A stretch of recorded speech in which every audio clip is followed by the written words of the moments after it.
Entérate de lunes a viernes de las novedades más importantes del mundo de la tecnología con un lenguaje común para que todos lo entendamos y estemos protegidos. Solo aquí, en hackeado.com.mx. Hola, ¿qué tal? Bienvenido al podcast número 127 de la segunda temporada de Login Seguridad Informática, o lo que es lo mismo, hackeado.com.mx, donde hablamos de ciberseguridad para que todos lo entendamos y estemos ciberseguros.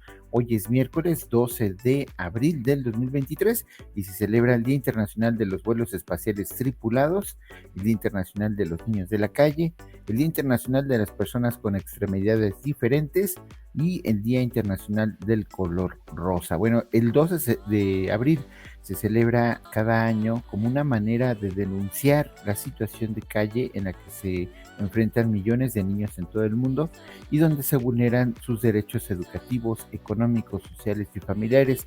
Por eso, como sociedad, es nuestra responsabilidad evitar que los niños tengan que crecer solos en la calle. Bueno, pasemos a la noticia del día de hoy.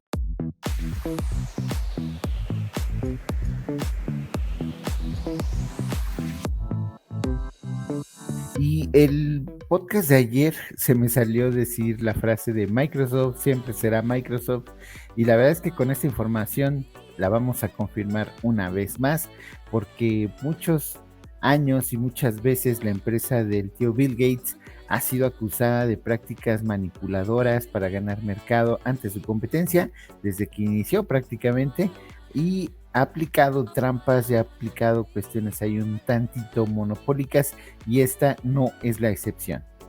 Resulta que Microsoft había detectado un fallo en su antivirus Windows Defender que generaba un alto consumo del procesador de tu computadora cuando utilizabas navegadores como Google Chrome o Firefox, etc. El antivirus ocasionaba que tu computadora se pusiera a trabajar hasta un 5x tan solo por utilizar Firefox, o un 2x cuando era Google Chrome. En esta gráfica podemos ver claramente que Edge de Microsoft no sufría tanto como su competencia. Sin embargo, las estadísticas de uso de navegadores en el mundo no lo favorecen como los navegadores preferidos por las personas, aunque sí en las velocidades de navegación. En lo personal, a mí no me gusta Edge por la calidad de respuestas a realizar búsquedas, pero sí lo utilizo cuando tengo alguna aplicación que tengo que utilizarla, pero casi siempre cuando ya tengo la URL que necesito, porque casi nunca es mi primera opción. En tu caso, dime, ¿es tu primera opción Microsoft Edge? El navegador más afectado por esta falla era obviamente Firefox de Mozilla, uno de los viejos competidores que es muy utilizado sobre todo por un nicho muy especial de informáticos, y esto a pesar de que Microsoft sabía de esta falla hace más de 5 años y que apenas el 4 de abril, hace unos cuantos días, en nuevas actualizaciones se aplicó el parche que por fin hace que ya no se ralenticen los navegadores de la competencia. Esto ya está actualizado para Windows 10 y para Windows 11. Si tu computadora aún tiene Windows 7 y Windows 8.1, no te preocupes por esto, porque a pesar de que ya no tiene soporte de Microsoft por ser versiones obsoletas, también van a recibir la actualización de Windows Defender. Como ya te dije, fue liberada el 4 de abril la actualización.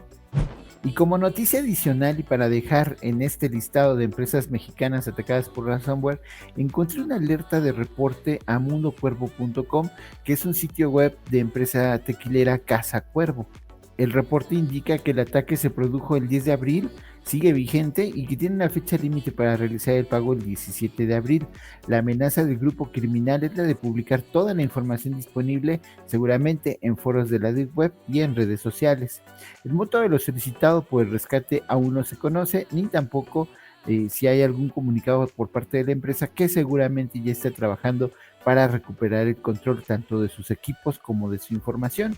Y solo para recordar, hace una semana supimos del hackeo que sufrió por parte de este mismo grupo de ransomware la cadena de tiendas Casa Ley. Con esto estamos confirmando que no deberíamos de preguntarnos si algún día sufriríamos un ataque cibernético, sino más bien lo que tenemos que preguntar es cuándo sufriremos ese ataque y si estamos preparados ante cualquier situación. ¿Tú qué opinas al respecto? ¿Tú te estás cuidando? Por hoy ha sido todo. Por favor, déjanos tus comentarios y si te gustó este podcast, dale like para seguir generando contenido como este. Nos vemos mañana con más información de ciberseguridad para que todos estemos ciberseguros. Así es de que, hasta mañana.